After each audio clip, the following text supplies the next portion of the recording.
Tonight's award ceremony is a night filled with possibility and pride, which seems to me just the right recipe to honour this week of elimination of violence against women. For those of you seen me prance up and down joyously presenting to students in schools before, you might notice tonight that I am standing rather still and reading from a script. This, my fine friends, is to try to prevent me from sobbing with pride. Author Glennon Doyle says, "I'm not a mess, but a deeply feeling person in a messy world. I cry so often for the same reason that I laugh so often, because I'm paying attention." And this year, there's been much to pay attention to.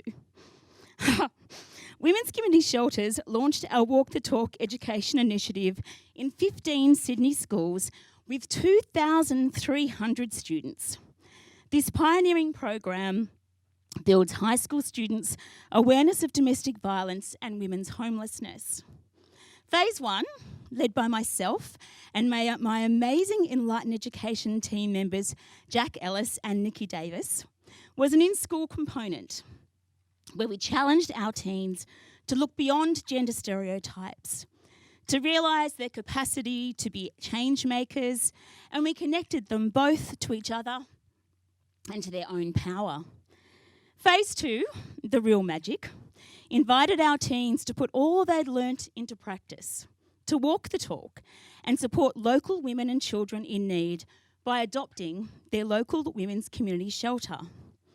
And here tonight, we celebrate our 28 shiny student champions, the young men and women who moved beyond token gestures and endless discussions about the physical, emotional and psychological costs of violence against women and the impact this has on individuals, families and communities, and instead rolled up their sleeves and got to work in their own communities to support frontline services. In Australia, one woman every week dies at the hands of her partner. According to Our Watch, a not-for-profit organisation aimed at engaging the community to action to prevent violence against women and their children, the combined health, administration and social welfare costs of violence against women is estimated to be $21.7 billion a year. We must seek out new, creative ways forward, and we all must start walking the talk. Our students have raised money through numerous fundraising activities. They've created welcome packs, handmade wooden toys for shelters, grown vegetables, volunteered, including landscaping the gardens, and renovated a study space in one of the shelters. They've assisted at gala fundraisers and helped raise awareness in their local communities.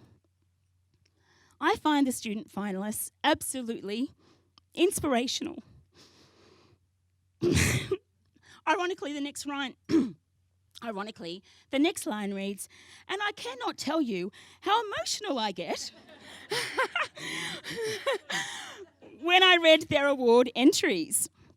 What I feel, I think, is enormous pride that we've developed this life-changing program, a huge sense of hope that perhaps we can make a tangible difference and bring about generational change, and I feel love. Deep love for these passionate adolescents who are so deeply invested in making a difference.